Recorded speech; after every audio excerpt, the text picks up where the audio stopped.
Here is how you can answer or reject calls on Samsung Galaxy Z Flip 7 and Z Flip 7 FE.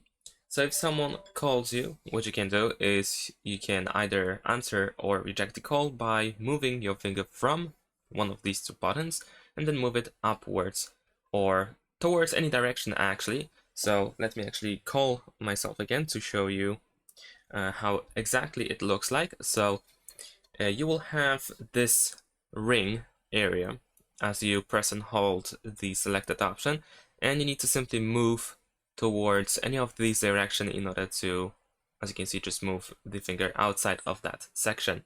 So this is how it works, and this is how it looks like when you don't have anything opened. This is from the full screen.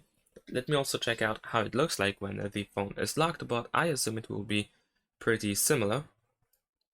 Yeah, so for example, if you want to reject the call, you can simply move it upwards from this button over here. And that's pretty much it. Thanks for watching, leave a like and subscribe.